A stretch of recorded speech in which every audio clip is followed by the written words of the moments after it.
Empathy, kindness, compassion, and trust. These are the building blocks of good relationships with each other and with the animals in our care. It was my pleasure to get a chance to chat with Greg from the Reptile Studio podcast, who shared how his relationship with reptiles has helped his ADHD and mental health and has offered an increased sense of connection and community, even though he struggles with social anxiety. Greg's story is pretty unique, as he went in the opposite direction from the majority of reptile enthusiasts. As he learned how to better care for them, he wanted less animals instead of more, and ended up reducing his responsibilities down to a leopard gecko, a frog, and a single snake, the latter of whom now has the run of an entire room of his house and his heart. It was really cool to hear how much this has not only benefited Greg, but the welfare of his animals as well. Having vulnerable, honest discussions about mental health and the way we care for our animals is extremely important and can make a real difference for us as a community and for the animals we love. If you agree or relate to any of the subjects we discuss in this episode, please make sure you're subscribed, hit that like button, and consider becoming a member on Patreon to help me continue to promote these kinds of topics. I think the world needs a bit more optimism and hope right now, and this chat definitely gave me some. And fingers crossed, it does the same for you. Let's slither on into it.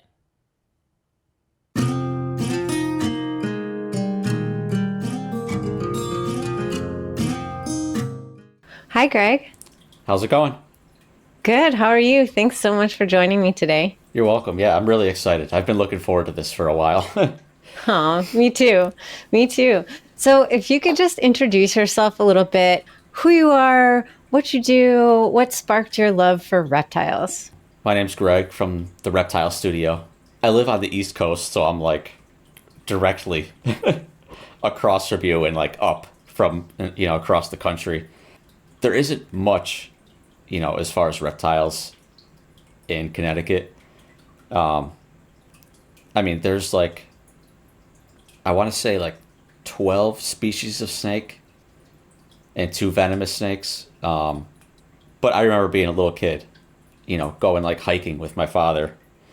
And we would always just like flip rocks and flip, logs and things and look at all like the cool like salamanders and bugs. So we would find, DeKay's brown snakes or ringneck snakes or red belly snakes, but that was like very few and far in between. It was usually, a lot of amphibian activity. I love going out in nature, going hiking, and as I got older and started getting more into herpetology, I started calling hiking herping because they go together for me. Like I can't just go into the woods and just like go for a hike. Like I have to stop and flip rocks and put them back exactly how I found them because that's somebody's home. So that was kind of a bonding experience too for your dad and you. Was he really into finding the animals and did he kind of encourage that? Yeah, so he was the person who got me into that. We set up, he basically did it. He got like I want to say it was like a 5 or 10 gallon glass tank from like one of the big box stores. And he filled it with dirt and moss, and leaves and sticks and rocks just from like outside. And we had a red belly, 2 red belly snakes in there that he had found.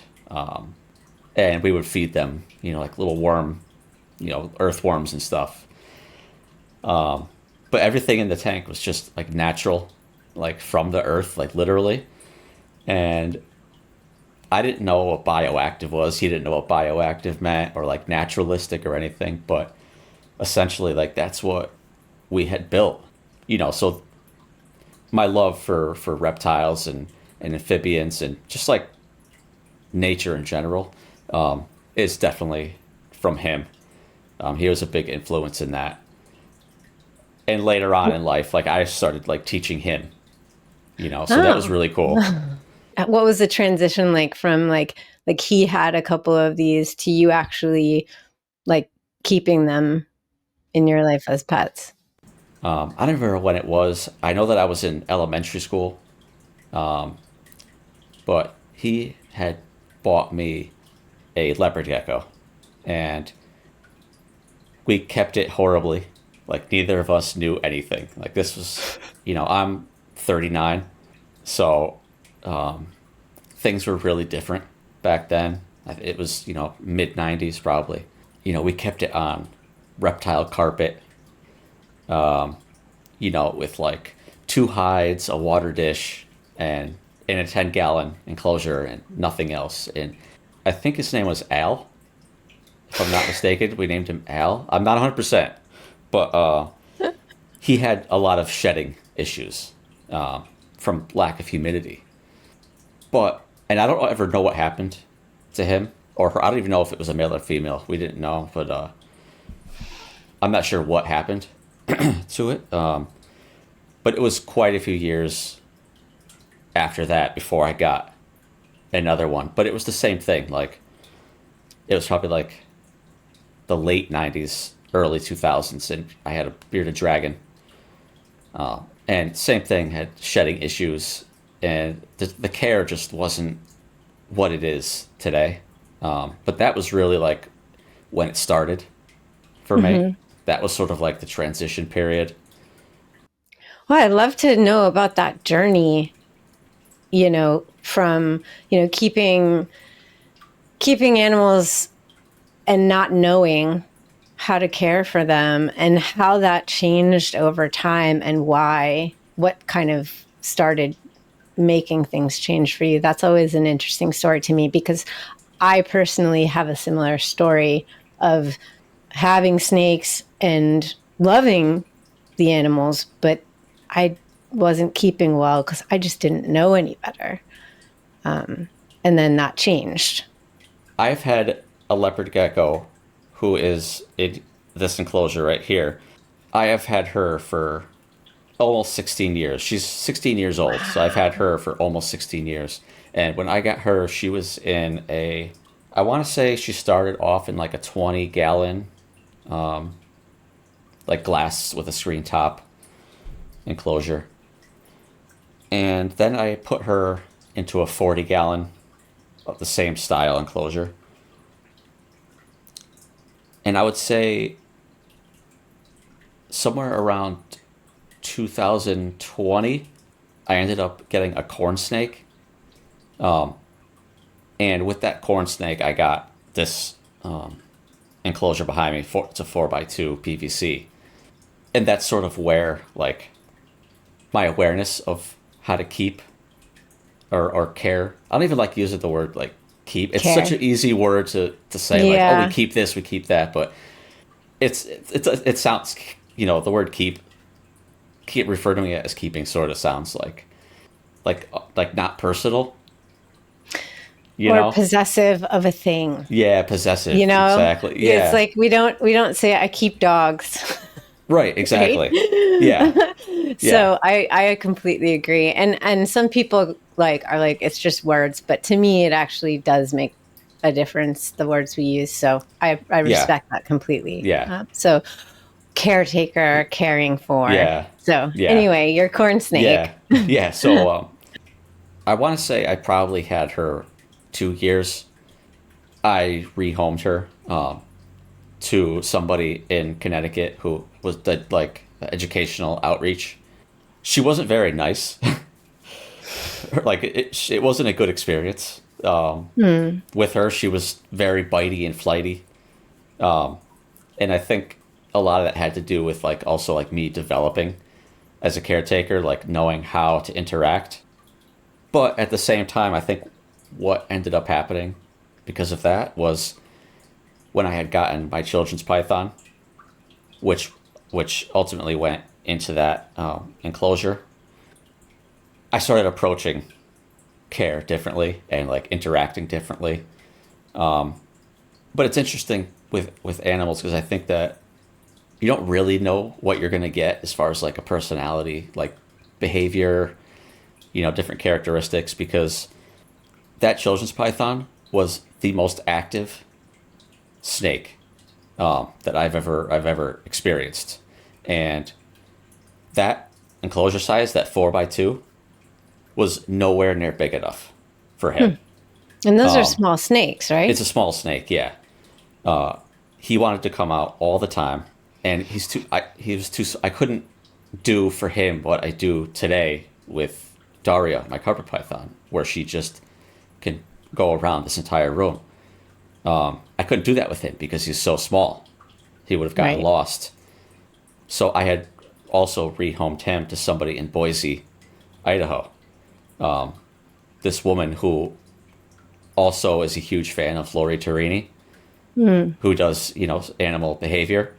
And she had whole like setups, like various different setups for him that he could go into, and she sends me updates once in a while, and it's really cool, and I'm happy that, that happened for him. So did you discover that kind of method of caretaking after you rehomed him and then you wanted to implement it yourself, or? The reason why I rehomed him is after discovering that style of caretaking. Huh. Because I live in a condo, a 2-bedroom condo, and this room is the other bedroom. So I can't do for him what this woman in Boise could do for him, with having like different enclosures and things for him to go into to like satisfy his like need for exploration. So I felt bad just because he just wanted it. It didn't seem like he was happy being in that enclosure.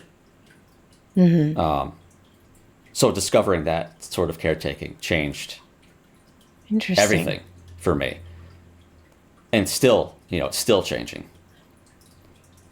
Like I am now down to 2 reptiles.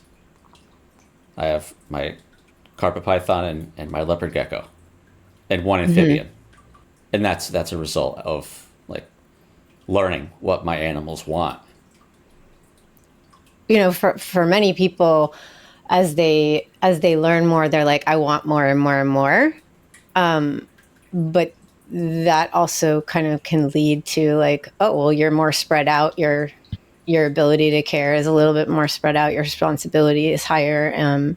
But for you, it was kind of like the opposite. You're like, now I want to have less so I can put more into the few that I have. Is that kind of, Yeah, does that sound like right? That's exactly right. And I mean, so the thought process behind that like started like probably like a couple years ago.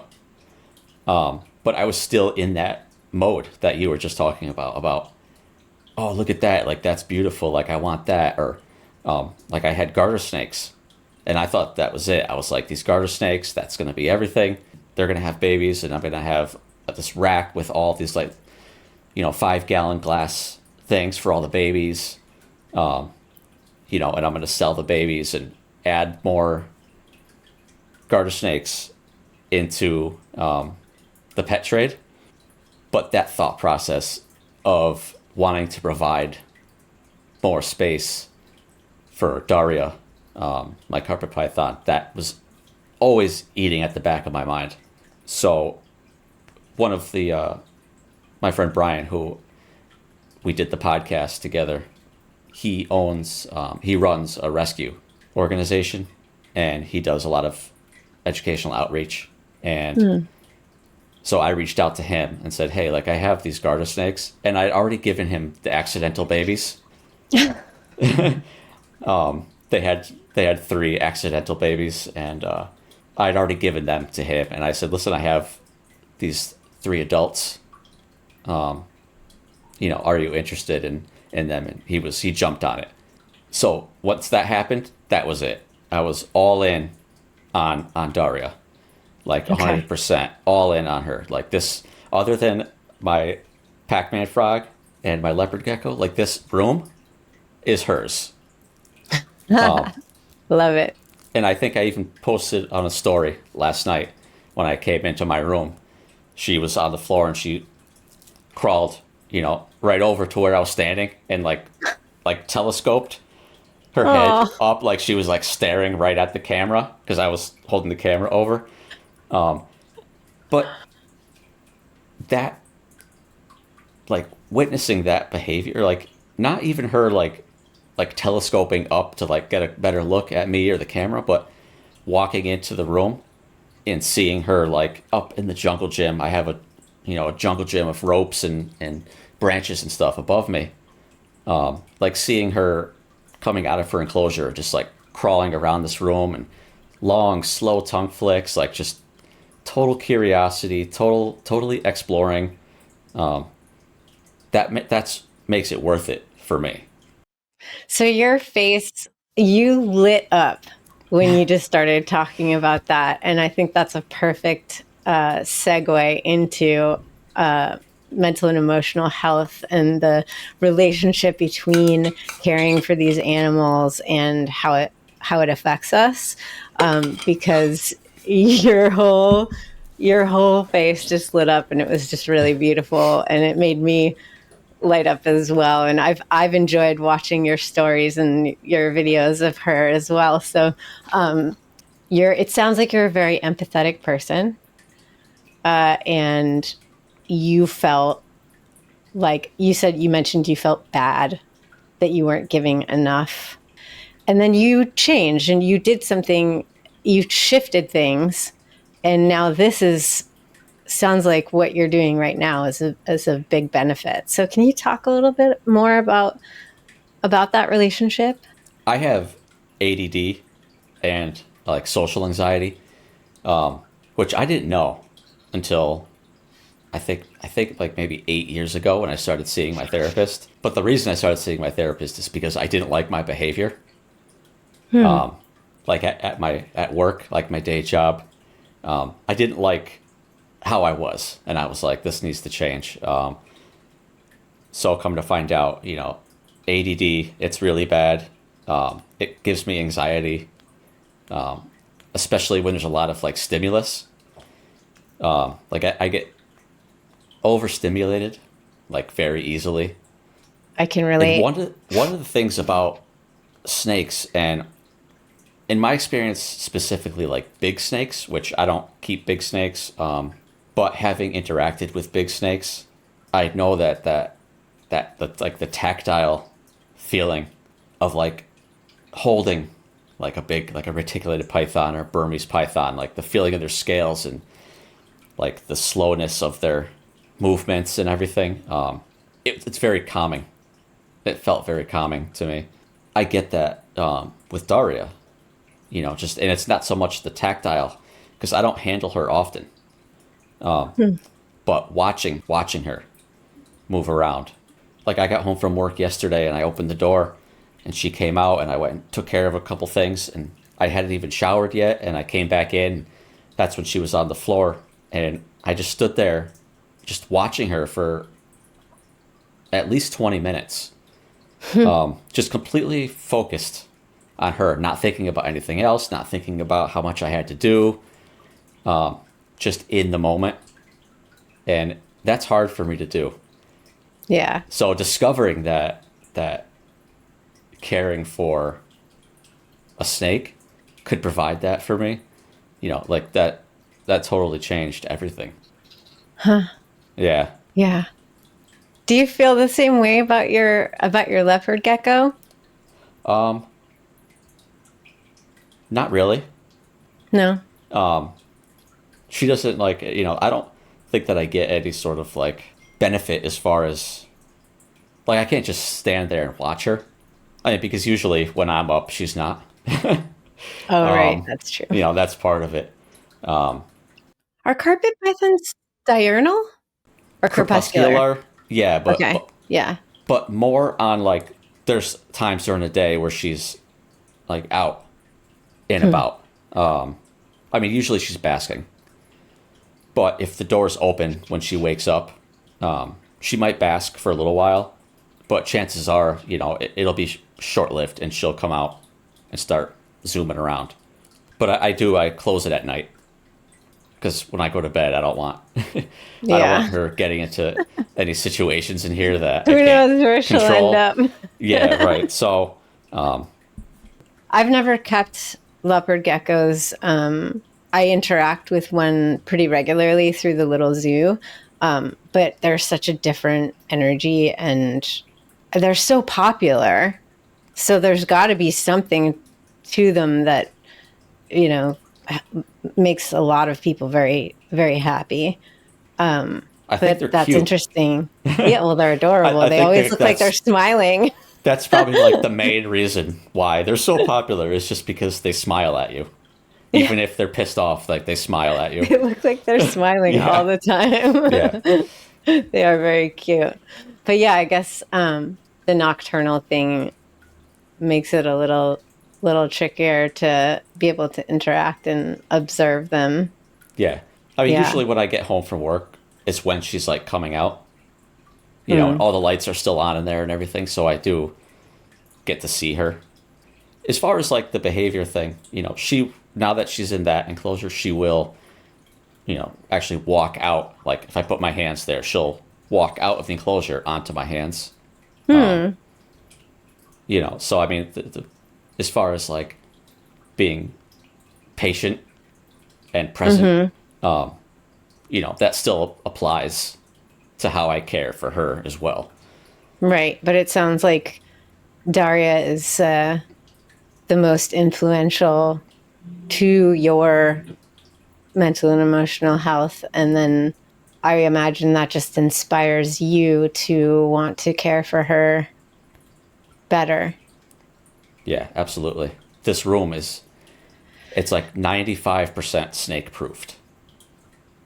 Because what I want to do is leave those doors on that enclosure just cracked all the time. So she can come in and out and every surface in here can be easily cleaned. That's ultimately the goal.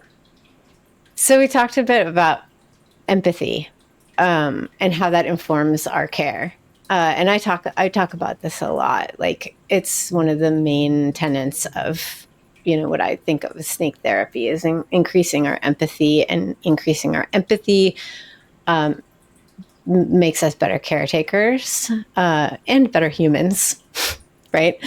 And I also find that people with neurodivergence, especially, I mean, I've spoken with a lot more ADHD people than other, but I have seen it across the board of having a lot of empathy in general, and being kind of tuned into how it feels to exist in the world, and being able to kind of put yourself in the shoes of somebody or some animal that is misunderstood. And I think that's really, really valuable to talk about more. Does that make you think of anything that you want to share? Like being like an empathetic person, it tends to make me more emotional, but also makes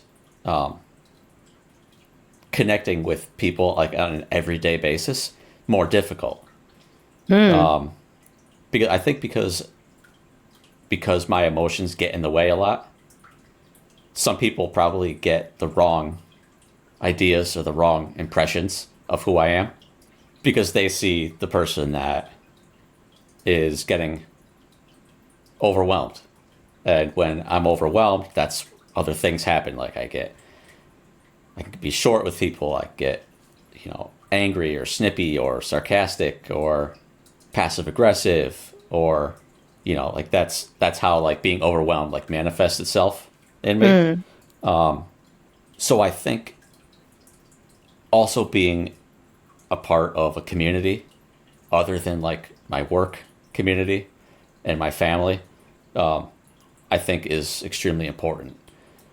A lot of the people that I've met, especially from like doing the podcast, but also like going to shows like reptile shows and stuff, I've met a lot of like-minded people, and I seem to be able to connect easier with people who are like me. Yeah, I mean, I think that's another cool thing that I've been seeing as I've explored this topic of neurodiversity and reptile keeping and talk to a lot of neurodiverse people is that many of us who might otherwise not have as much social interaction or have social anxiety or just issues with that and not be able to connect with community as easily, that the passion we have for our reptiles and our sensitivity combined has allowed us, in this community, has allowed us to connect more than we ever would before with other humans as well as the animals. And I know for myself that's absolutely 100% true. I have more social interaction, regular social interaction, than I ever did before. And I worked in festivals for over a decade, well over a decade. And I was like around tons and tons of people, which was very overwhelming. But it didn't feel like this depth of connection. And I can feel that with a total stranger within a few times speaking or even online now, because we have this shared passion.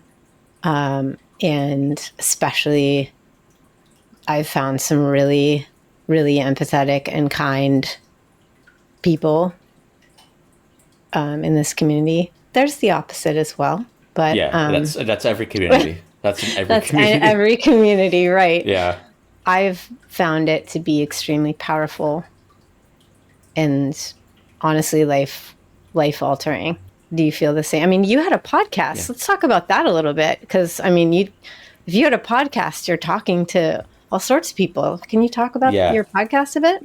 So originally I had the idea of wanting to do a podcast on my own, and I quickly realized that like I probably wouldn't be very successful at that time doing it because of like my social anxiety. And I tend to like think about doing things for a long time before I do it. When it comes to like socializing, like picking up the phone or sending out an email or a DM, there's a lot of like what I call planning that goes into that, to where a lot of times like I won't do it at all.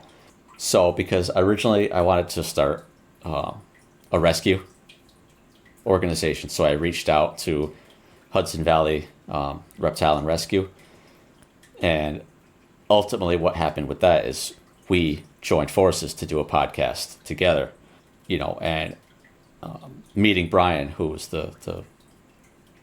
my co-host there, that is like the most game-changing relationship that I formed in herpetoculture, because he pushed me like in a really good, in a positive way, not like you got to just do it, but like more like that was good, like you're getting there, it's gonna get easier, and he was just he's a very like positive, compassionate person. So that helped a lot when it came to doing the podcast. And it ended up happening that I was the person that found all the guests. So I ended up reaching out to everybody. And it was specifically reptile focused, right? Yeah. Yeah, it was reptile focused, and it was primarily on like who's doing the most and like who is investing the most into their animals, and just advancing the husbandry of animals. I like that. Like that was the primary focus. We did talk to like some herpers early on. We talked to Christian Cave from Caveman Wildlife, and Ranger Marcus on Instagram and YouTube. So we did talk to some herpers, and Ian Breland. He's with Life of Ian on Instagram, and he works with Tamandua Explorations, going out to like all over the world to take people herping. So we did have some good conversations with people, about herpetoculture in the field, the positives and negatives to like the people that are local to the areas that they're going to. Like what benefits does it have? What negatives does it have? The field of view like was actually pretty large, and I learned a lot. Yeah, I was gonna Yeah, say, I bet you learned a so much, lot. a real lot, That's which so neat. I love it. which was definitely part of this whole thing that I'm doing here. Oh yeah. We talked to Lori Tarini. Oh wow, cool. We talked to Amy Benzie from Happy Basins, and I love and her so much. we talked to her twice because she's amazing, and her friend She's Allison. incredible. They're awesome. And we talked to one of the episodes we had was with Amy and Bob Bledsoe. But wait, yeah, Bob Bledsoe from Green Room Pythons. So building these connections through Yeah. that was, I mean, like I went to the Retake Fest at Reach Out Reptiles, and like a lot of the people that I have interviewed were there. And so to be able to like see a lot of these people in person, like Abby Stone, who from the Curly Haired Keeper was my all-time favorite episode. I mean, that episode for me like branched out into areas that I'm really passionate about other than reptiles. Like talking about race and discrimination and stuff in the hobby, and it was awesome. So to actually like meet her and meet her husband at their home was like it was great. And I wouldn't have had any of that if it weren't for meeting Brian from Hudson Valley Reptile and Rescue to start this journey. So because of him, like my world changed. Well, because of him, he kind of gave you a boost, but give yourself some credit. Oh yeah. Like he gave you a little support, and then it sounds like you realized that you could open up more and get more from being open and vulnerable. I know that's how it is for me. When I started this, I didn't even know I would ever be doing interviews. And I was not someone who would just like walk up and be like, hey, want to talk?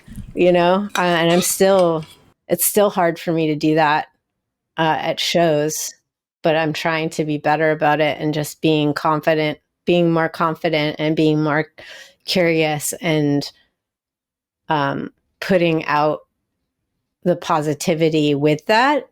And I've discovered that the more I do it, it gets easier because the return is so awesome, and it helps with self-confidence. So, but you should get some props yourself for that. I think that's really beautiful. Of course, yeah. One of the questions I was going to ask you is, when I talk about relationships with your animals, what does that mean to you? And we kind of talked about it, but I think you could talk some more about it. I definitely could. Especially with Daria. I think because I've learned to like become really patient and observant, I can understand what she's looking for. Or what she wants. Like when I come home from work, she's at the front of the glass of the enclosure, like trying to find a way out. Kind of what's happening behind you over there. I just saw a snake kind of doing something. Yeah, Elora's always doing. She loves to be the star of the show. Yeah. She's usually very entertaining in the background. I can see that Daria wants to come out and explore. She just wants to move around. She wants to go to all the places in here that she's seen for 4 years, but has never been able to get to. And now she can get to them. So that ability to like understand her body language, because what else? There's no other way for her to communicate. Like I talk to her, but she doesn't hear me. I mean, she can feel me. No, she can feel. Think she can. She can feel the vibration of my voice. Actually, they've got some new studies out about snake hearing. I did an episode about it, actually. It's very interesting. They can hear more than you think. Yeah, well, I know they have an inner ear. They proved that snakes can hear frequencies through the air now. Right. So that's new. It's very exciting. So yes, I talk to my snakes too. Like she'll be on the floor and I'll be like, "What are you doing right there?" Like as if she understands that I'm asking her a question. That's part of a relationship, though. And it's also it's something that's good for mental health. Part of the thing that I was talking about during that episode on snake hearing was talking to our animals, even if they can't understand us. And there's a psychiatrist who's written about this as well, is that it's actually beneficial to us to do this. It's a sense of connection, even if they can't understand us. And that on the other side is that we don't actually really fully know what they can understand. We can look at their responses through their behavior, and it's different with each one, and it's part of the relationship that we have with them. Yeah.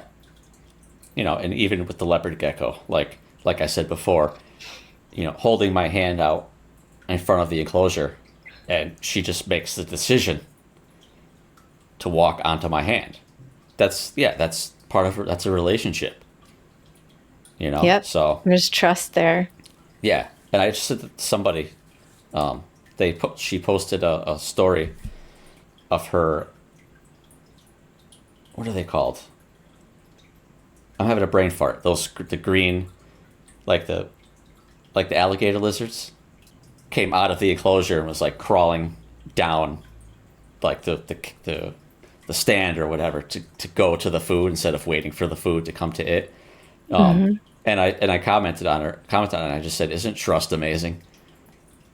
Like the things that we get to experience after building trust with these animals is it's like next level. So yeah, I mean, it's a cause for self-reflection so often for me. I feel like I've learned about myself from my interactions with my animals, especially as time's gone by and I've worked harder on patience and trust building with them. I wasn't always doing as much choice-based handling as I do now. And it's definitely a balance. Like, I don't exclusively do it. But since learning about Lori Tarini and, listening to her stuff and finding a balance of that. But there's so much that I've learned about myself, both negative and positive, and going, okay, I could have been more patient in that interaction. And that's this self-reflection. And so then it goes, okay, hello, how can I improve next time? Yeah, and I think that's part of my story with the corn snake. Not knowing what I know now, it was why I had such a different experience with her. Right. Yeah, I mean, each animal is so unique too, in your relationship. I feel like my relationships with each of my animals is so different. For example, Elora back there, she's always doing this. She makes me laugh all day long. She's like hanging upside down and always at the glass. If I were to open that door, it used to be in the beginning, she would run away. Even though she's up at the glass staring at me, looking to come, as if she wants to come out like Daria does. No, she wouldn't come out. And then over time, over the last year, really slowly with her, building up trust to the point where when I open the door, she doesn't bolt, but she also won't just come out on her own. Usually. It's very, very, very rare. And this is over the course of a year of doing this over and over and over again. Every time she comes to the door, I'm like, ooh, maybe you want to come out. And we just see what happens. And usually it's, I'll look at you for a while, I'll sniff your hand, and then, okay, I'm going to go. And the cool part is that there is change. She's not terrified of me anymore. She'll look me straight in the eye. She'll let me get really close. She'll even let me touch her sometimes. And that's progress. I think this is the most patience I've ever shown to an animal, because like I want to take her out more. And sometimes I do, just to make sure that like I can check her body and that if I do handle her, she's fine. And she totally is when she's out. But I've been taking it much more slowly with her than I ever have before. And it's a challenge to be patient. But I'm trying to look at it as a positive, net positive for me and for her.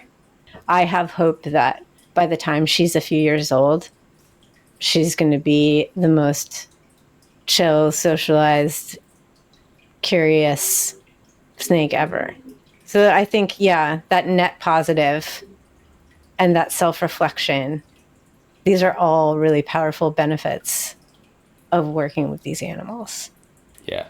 And I don't know if you've done this, but one thing I learned, the whole like choice-based handling aspect of this started when someone said, every time you go into Daria's enclosure, don't touch her. To just go in there, move something around, rest your hand in there. That way she doesn't associate my presence with me having to physically remove her from a place of comfort. Absolutely. Yeah. Yeah.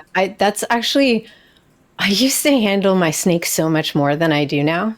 Oh, yeah. And it's not because I don't want to. But what I do almost every single day, my ritual is going around and opening the door. Mm-hmm. And talking to them, putting my hand in, and not picking them up. And not always touching them either. And that goes to like the patience, like learning patience. I texted Brian yesterday, and I said, Daria has taught me patience. You know, even yesterday when she never goes on the floor. Like the floor is lava. But yesterday she went on the floor and just crawled across the floor like it was nothing. But underneath the racks that the enclosures are on, there's spider webs. So I texted him. I said, now I'm going to have to get all these spider webs off her. And the interesting thing is, you know, people talk about like head shyness, like snakes are head shy. And that's for a reason. That's like an instinctual thing, like to protect their face from being pecked off. So I've never been somebody who like always touches their head and like does things to like desensitize them from that. But what I noticed like yesterday when she had, her face was just covered in spider webs. She let me rub my hands across her head, across her the side of her face, like where her heat pits are, and like pick with my fingers at the hanging spider webs that were, getting stuck on her tongue. And she was like pushing her head into my hand as I was doing that because she knew she trusts you. I was taking the spider webs off of her face. She didn't want them there. She didn't like it. So that behavior, like that level of trust, I think is partially as a result of doing that initial like hands in the enclosure, you know, moving around, adjusting things, letting her smell and investigate. Absolutely. You know, I think that because of that allowed me to like pick at her face. So, I mean, that was a pretty awesome experience. That was just last night. And there's this really beautiful part in that too, of watching them evolve and them changing over time and in their own pace. They're not stuck in their ways. if we're patient with them and allow them to develop that personality, just like a human, if they're safe, we don't know what's going to happen. Right. And they're going to change just like we do. And we can influence that. Right. I think that's really beautiful. I mean, she wouldn't come out of her enclosure if she didn't feel safe. But the fact that she will come out and explore the whole room casually, I think says a lot about my style of caretaking. It does. So that's really rewarding. Yeah. I love these concepts so much, and I never get tired of talking about them with people ever. It's just, I think it needs to be addressed more across the hobby, because there's so much. Liam from Reptiles and Research calls it mechanomorphism, which is the polar opposite of anthropomorphism. And, people are so afraid to be anthropomorphizing these animals that they go too far in the other direction. And so I feel like these topics are really important to talk about and to kind of highlight that we're not talking about putting human emotions onto these animals. We're talking about having a relationship with whatever they have, which they do have their own personalities, emotions, feelings, all of those things. There's a middle ground here, and we can have relationships with those things if we're patient and observant. And I think even outside of the hobby, I think it's important to talk about. Absolutely, yeah, because the more we talk about it, people who are afraid of these animals or who don't like them and don't respect them in the environment can understand and respect them more, right? Yeah, right. And I do have conversations like that with people who have no interest in reptiles, but being able to talk about like the level of intelligence that they have, and that they have personalities and all these things. I think that's important. Not just for them, but for other people. I think you could probably build empathy in somebody. You know what I mean? Like somebody can develop a more like empathetic sort of like appreciation, or because somebody might say, "Oh, I got to go shoot the snakes in my my backyard," to like, "Oh wait, let me call Greg and tell him I have these snakes in my backyard that I don't want." That adjustment, I think, is also part of like the educational aspect of it. It's like, wait, don't just like destroy this animal. Like, absolutely. There's other ways around that. Absolutely. So even if one person is like, I'm not going to shoot a snake, that's a good thing. That's a good thing. Yeah. Yeah. I get that reward a lot in my work with the little zoo, of like people who've never been up close with these animals and they just don't know better. And there's plenty of times where people have that light turn on of like, oh, really? I didn't realize that. And then the wheels start turning, and then they're not thinking of these animals in the same way anymore. And that's huge. That's so valuable. What's something significant about your past that makes you who and how you are today that would be beneficial to know about? I mean, that's an awesome question, and I'm happy to talk about it. Like I told you before, like I'm an open book, so ask me anything. My childhood was not was not the ideal childhood. Very like tumultuous. Addiction like runs rampant in my family, both sides of my family. And that played a huge role in my development, through my childhood and into my teenage years, which led me down like a pretty dark path.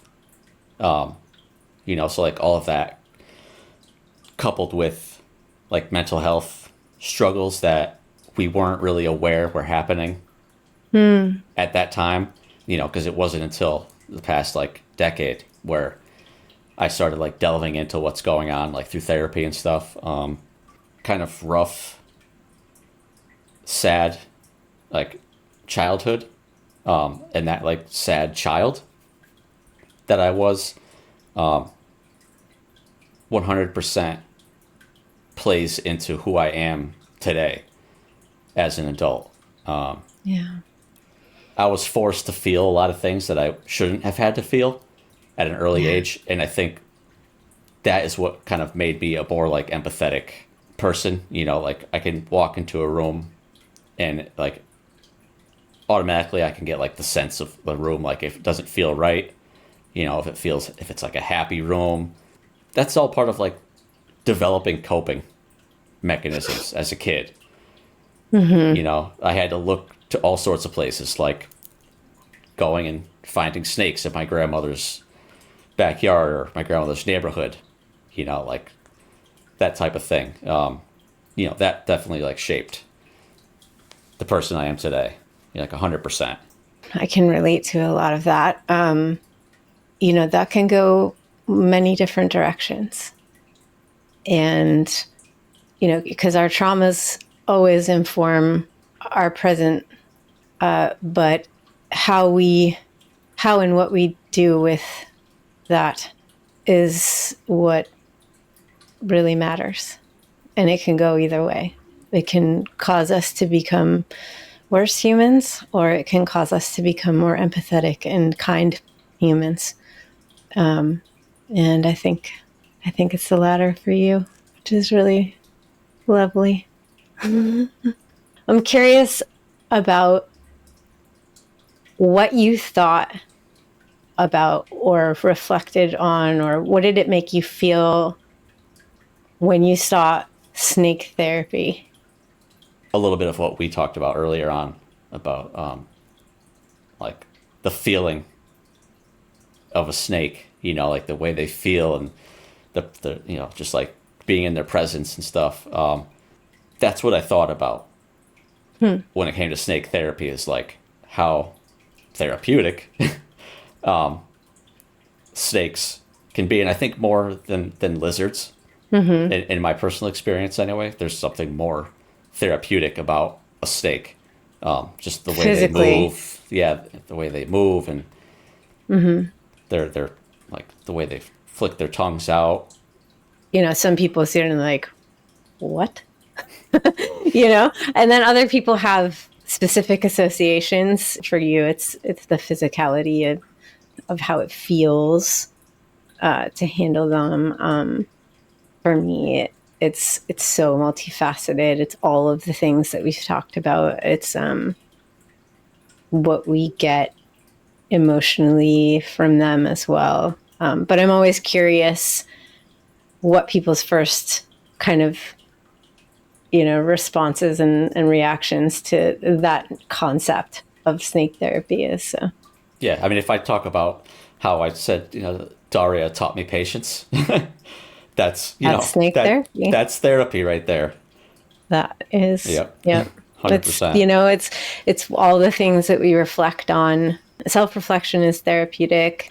Learning to change our behaviors is therapeutic. The joy and the delight is therapeutic, of like just enjoying these animals and watching them do their things, all of it.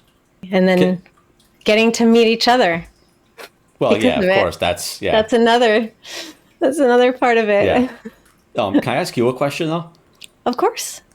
People who watch your videos like on YouTube, what's your hope for them? Like, what do you want them to get out of watching it? So, somebody new, somebody who hasn't watched your stuff, somebody watches you for the first time. I want them to have some kind of revelation that they didn't before. I want them to reflect upon the animals in a different way and themselves in a different way. That's the ultimate goal. I mean, if that's like the broad spectrum, right? I want them to think about something a little bit differently and with a little bit more compassion and empathy.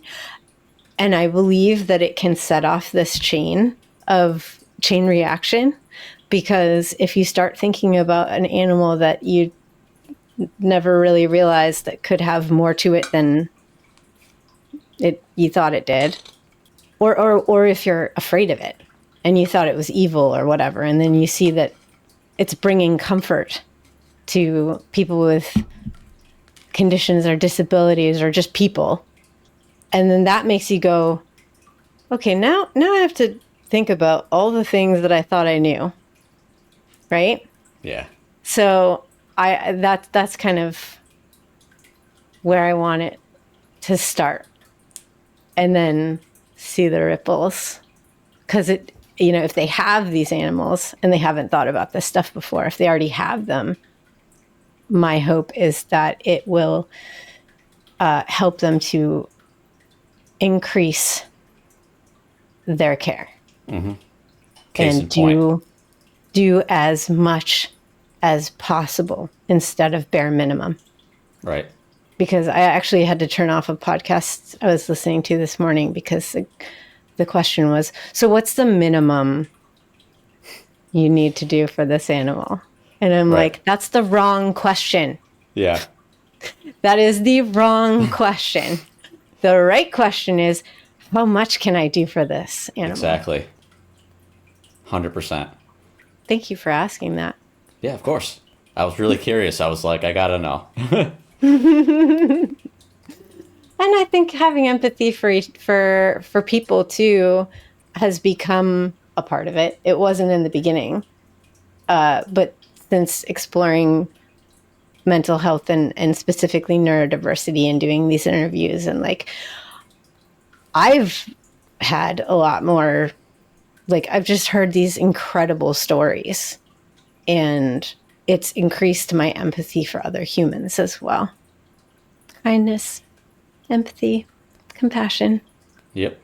I always say that. Kindness, empathy, and compassion. Like, those are the three pillars of life for me.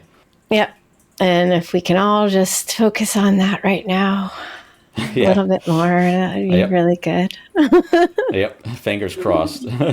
Yeah. Well, thank you so much, Greg. It's been so lovely talking with you. And I am looking forward to going back and watching some of your podcasts that I didn't get to finish watching, and hopefully it'll pick back up again someday.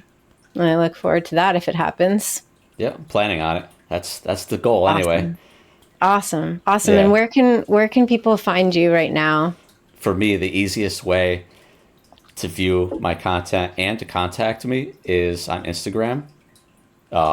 It's at the Reptile Studio _ YouTube. I don't know what my username is on YouTube. I just know if you just Google the Reptile Studio, because I do upload other stuff, and I've been trying to do more stuff on YouTube. So that's another spot. Yeah. I'll make sure to put those in the description for everybody to find you. Greg has some really wonderful videos of Daria, his python, roaming around. And I mean, I remember some of your videos of your garter snakes that I really enjoyed. So go check them out. Yeah. Well, awesome. Thank you so much. It's been lovely speaking with you. Yeah. Thanks for having me.